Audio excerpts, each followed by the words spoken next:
नमस्कार मित्रांनो, आपले पुन्हा स्वागत आहे एका नवीन ब्लॉगमध्ये. मी कालच पुण्यावरून घरी आलो.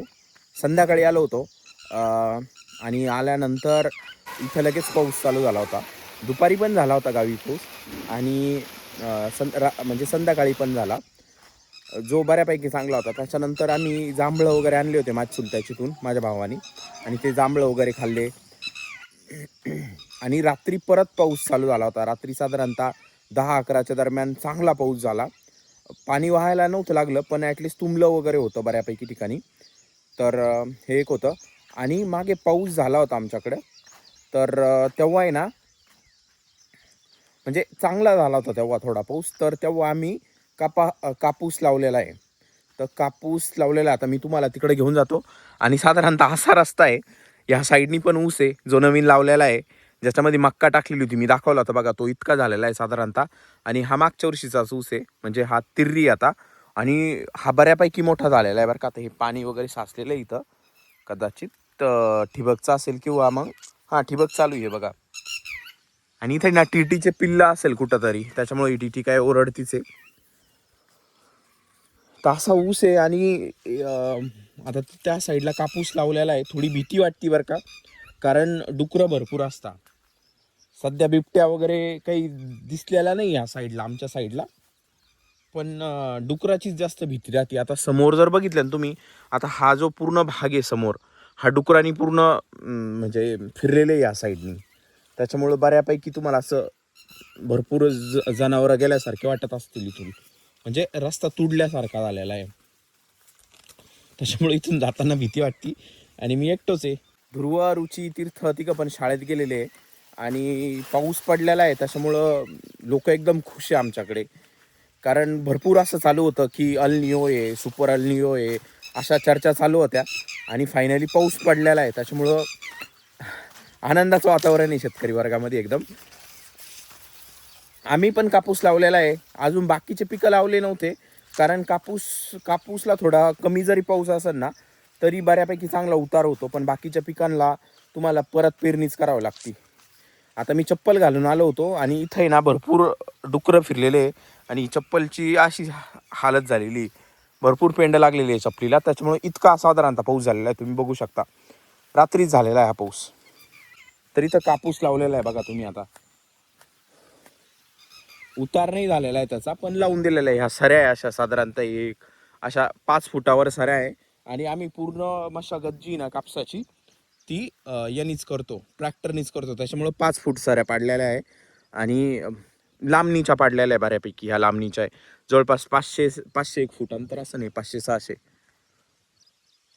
असं आहे. आणि ते बाजरी जी आपण कुट्टी केली होती, ते बघा कसं पांढरा पांढरा दिसतंय. तर ती बाजरीची कुट्टीच आहे. आणि हे कांद्याचा वावर आहे. कांद्याचं बेवड आहे, त्याच्यामुळं कापूस चांगला येईल अशी अपेक्षा आहे.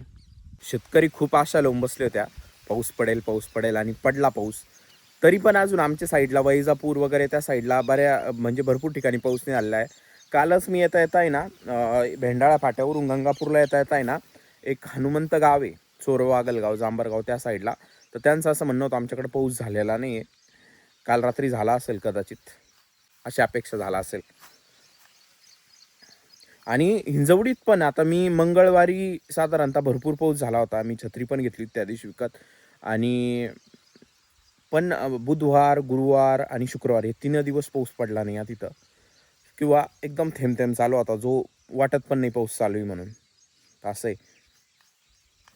तर आता सध्या तरी माझा भाऊ ना, म्हणजे इथं आता कापूस लावलेला आहे. आणि बाकीचं आता शेत आहे.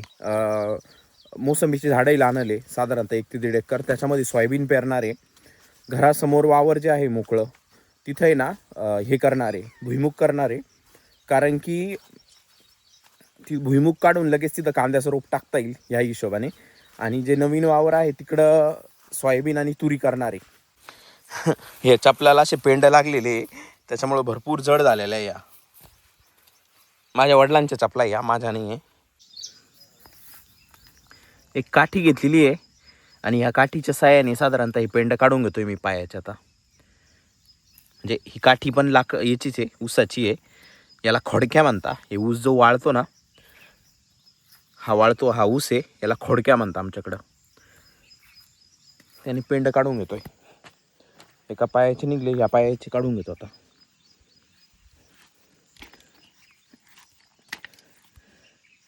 आम्ही ना लहानपणी चपला घालतच नव्हतो शक्यतो, कधी मधीच घालायचो पावसाळ्यात बरं का.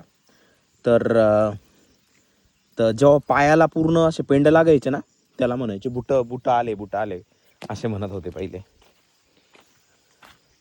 हे ना जांभळीचं झाड आहे, याच्यावर आहे ना कशाच तरी खोपा बनवलेला आहे. शक्यतो हा खारुताईचा खोपा आहे. हे बघा इथं. मागच्या वर्षी ना आम्ही कापूस केला होता, साधारणतः 2.5 एकर कापूस होता, पण काही जास्त परवडलं नाही त्याच्यामध्ये.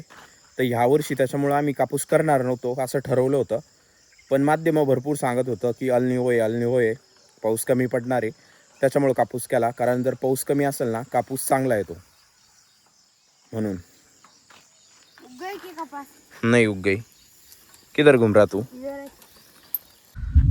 दुपारचे 12 वाजलेले आणि माझा भाऊ सऱ्या पाडतोय आणि दुर्गादास, माझे वडील आणि केशव आणि सुरेश हे सर्व मक्का टाकू राहिले.